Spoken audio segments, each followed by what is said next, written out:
Your highlights of the news for Thursday, January 7th, 2021. Again, I'm looking at Don Serber's website because Don Serber is an old media guy from West Virginia. Highly suggest you follow him. His thinking is pretty much spot on with mine, by and large. I'd say 80% of the time. He still says Donald Trump is still our president, and he will be for another 13 days? Item one. Scientists have invented the first ever living robots. The robotic devices are made from the embryonic skin and heart cells of frogs. They're known as xenobots, getting their name from the African clawed frog.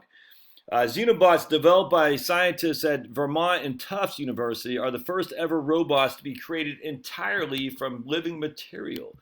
The machines are tiny creatures less than a millimeter wide and can walk and swim, survive for weeks without food, and work together in groups. They, however, cannot evolve or recreate, and they can heal themselves when wounded. I guess that's them right there. Let's take it. That is crazy. Let's take a look at this story. That right there.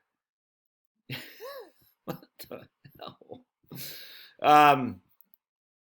They don't look anything like traditional robots. They don't have robotic arms or shiny gears. They can achieve some of the things that traditional robots can't. They have self-healing capability. They're also safer for human health and more environmentally friendly since they are biological machines. They could potentially be used for a host of tasks because of miniature sizes. They can be used to transfer medicine into the human body or instructed to scrape out plague from human arteries. They believe these robots can help in environmental restoration by collecting microplastics in the ocean or cleaning up radioactive waste or mold, right? That's crazy. Now, how can you not be excited? All right, item two. I reacted at length to the storming of the Capitol last night, but while the protest did not help the cause, it didn't hurt either. Megyn Kelly tweeted that the Capitol riots are wrong, but the Trump critics using this as proof of every criticism they've ever lobbed at Trump and his supporters, is absurd. Last month, people will protest the abortion of the 48th anniversary of Roe v. Wade, and press coverage will be scant, if any. To me, those truly peaceful protests are far more important than the rest of this combined. Killing 1 million babies and women each year invites the wrath of the Lord. Amen. An alleged Israeli airstrike targeted locations in southern Syria as explosions were heard in the skies over Damascus. The strikes were launched from a Golan Heights. Hey, buddy. One second. Hold on a second. No. Let's see. The strikes were launched from Golan Heights, a Syrian military source told a newspaper, claiming that most of the incoming missiles were intercepted by Syrian air defenses. Why would they do that? Well, last week, a soldier was killed and 3 wounded in an airstrike targeting al-Zabadani, located near the Lebanese-Syrian border just north of someplace. Al-Zabadani is believed to be part of a major smuggling route for weapons sent through Syria to Hezbollah and Lebanon. Lawmakers in South Carolina have pre-filed a bill proposing a ban on mandatory coronavirus vaccines. WCNC News reports that 4 state reps have proposed legislation to ensure that people may opt out of the vaccination may not be discriminated against for doing so. And paging the West Virginia legislature, says Don. Only one person will decide whether I am vaccinated, and I married her 43 years ago. Zero Hedge reports that Alibaba, Tencent tumble on report U.S. considers their addition to the Chinese stock ban. Trump may be on his way out, but he's not done burning bridges with China, says some group. We should not do business with Red China because it's a commune. I agree, man. Chuck Schumer said, one of the first things I want to do is deliver the 2,000 checks to the American families. Republicans should have listened to Trump, but no! They stood up for their principles, which now consist of opposing anything Donald Trump supports. You know. Ilhan Omar is drawing up articles of impeachment. And Don says 2021 is merely the second season of 2020. Let's see here. Just News report that Steve Scully has returned to C-SPAN. He had been slated to go moderate a presidential debate that ultimately got canceled, but he said his tweet was hacked.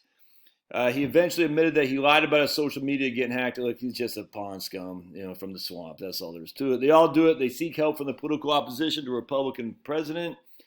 The WikiLeaked DNC emails prove that, and Scully's crime was being caught, but he'll be right back to work under the friendly administration. UPI reports a South Korean city is offering a grant of nearly $100,000 for couples who have at least 3 children. South Korean network reported the city of Changwon in the capital South Gyeongsang province is combating the problems of declining population with financial incentives.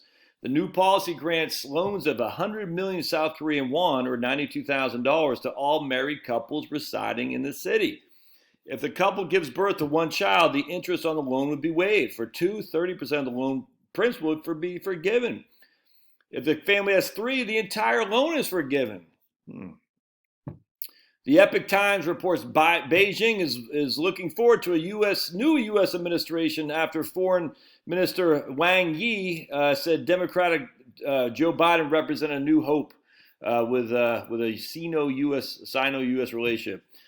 China owns Biden. Everybody knows that. Corporate America prefers things that way. Political Insider reports that, according to an exit poll, a strong majority of Republican Georgia voters believe the 2020 election was not conducted fairly. 75% of Republican voters said the election was not conducted fairly. The consent of the governed matters, and this is not over. The New York Post reported that President Trump supporter killed in the Capitol building is an Air Force vet from California who tweeted a day earlier that nothing will stop us. Ashley Babbitt, who had 14 years in the service and did 4 years of tours of duty, was married and lived near San Diego. May she rest in peace. For the rest of us, I share what I told my sons. When a cop tells you to do something, do it. They have guns. They don't have time for your excuses. Yep. Senator Leffler has caved to the mob. She will not now object to the vote because she's a swamp dweller. Why did Kev put her in? I don't get it, man. Don says, I know many readers disagree with me, but I really don't care who won the Georgia runoff because Republicans gave me and our president nothing but grief for 4 years. Trending Politics reported on her way to the D.C. march, Ashley St. Clair had a wild encounter with a liberal lunatic. You won't be able to stop watching the events unfold. The unhinged liberal woman is a HuffPost contributor. Yeah. All right. So some interesting stuff there. Again, I subscribe. Well, I don't know if I regularly read Don Server's blog post. I think it's a good dose for positive conservatism, the MAGA type, without being all crazy in terms of like, oh my goodness, we're all gonna die. The world goes on, man. All right, we'll see you.